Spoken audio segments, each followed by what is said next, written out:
Church, together with Daniela Pizon-Butanas. I am Nicole A. Edwalve. I'm Scarlett V. Faria. And I am Brent Luna. And here to present you a repetition video on metaphysics, entitled as Being is Being. For our philosophical question, we ask, how does one know being is being a being as being? We answer this in a way that one knows that being is being as being when it is acknowledged its transcendental form, seeing the ideality of its nature, in which pointing out that the being that is envisaged in itself, disengaged from the matrix, and viewed in its own light. For our first supporting point, we stated that we must first acknowledge the fact that we start on being, which is not so profoundly valuable, or in other words, a pseudo-being that metaphysicians may likely to consider. It is a type of being that is particularized or specified, even divested in reality, and a being that is immediately apprehended by the mind of the sensible world.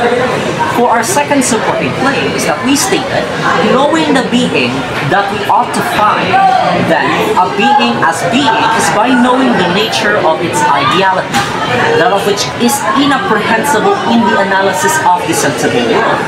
This would mean to say that the real being is confined beyond physicality, joined with its pure form and fullness.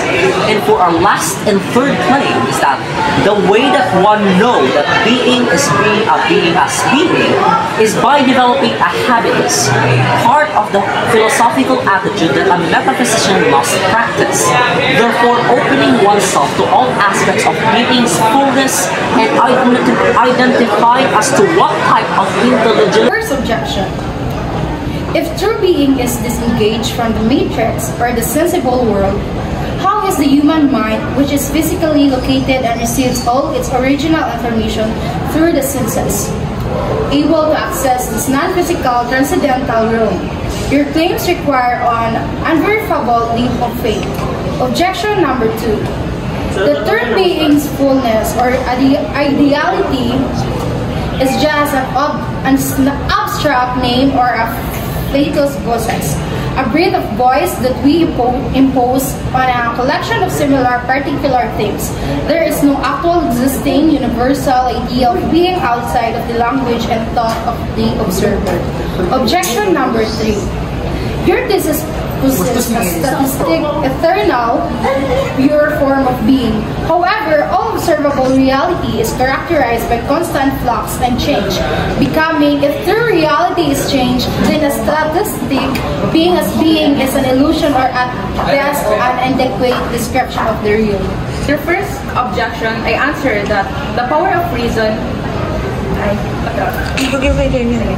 For the first objection, I answered that the mind is not just a physical receiver. It possesses reason or intellect, which is itself a non-sensible faculty capable of grasping non-sensible truth. The metaphysician's attitude is the training of this reason to recognize the form or the logos that structures the particular similar to how we grasp a mathematical truth. So for the objection 2, if there were no actual shared ideality of form, the communication signs and even referring to two different objects as the same kind of being, example, two different dogs, would be impossible. The idea is a necessary condition for making particular things intelligent. 3, we answer that while things change or become, they must change from something to something. Change itself requires a stable ground against which it is measured and defined. The transcendental form is that stable, eternal ground of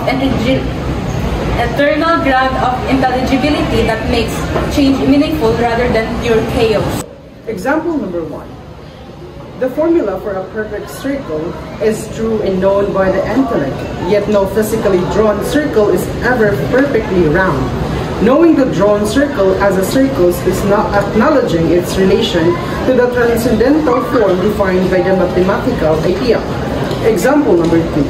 When a judge makes a ruling, they are not just describing what they feel or what they see, but appealing to the universal, non-physical idea of justice. To know an action as a just being is to apprehend its participation in that idea. disengaged from the immediate, chaotic matrix of particulars.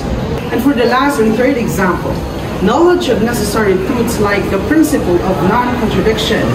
It cannot be both be not be at the same time and in the same respect. Is not derived from experience. It is a pure truth of reason. This inherent structure of thought is an example of the mind viewing the necessary ideality of being in its own light. Insight number 1, epistemological shift. The knowledge of being as being requires a conversion or reorientation of the mind, shifting from a passive absorption of sensory data, the pseudo-being, to an active intellectual grasping of work. This explains why the knowledge is not universal of use. Insight number 2, the analogy of being. The K concept of analogy links to the pure transcendental being to the particular sensible being. Particularly things are not identical to being itself, but they are like in a systematic way, which it makes them real and knowable. The task of metaphysics is to chart the analogical relationship. And for the insight number 3, the goal of philosophy.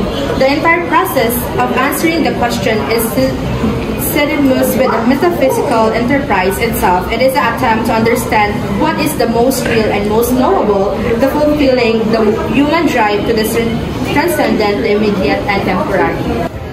Conclusion. The knowledge that being is achieved by a necessary intellectual discipline. Recognizing that particular objects of our senses are only imperfect reflections of a pure, transcendental ideality of being. By developing the metaphysician's attitude, the mind transcends the temporary matrix of sensible things and apprehends the universal, non-physical form that grounds and makes intelligible all reality. Thus, the ultimate knowledge of being is an act of intellectual vision, aligning the individual mind with the eternal structures of reality itself.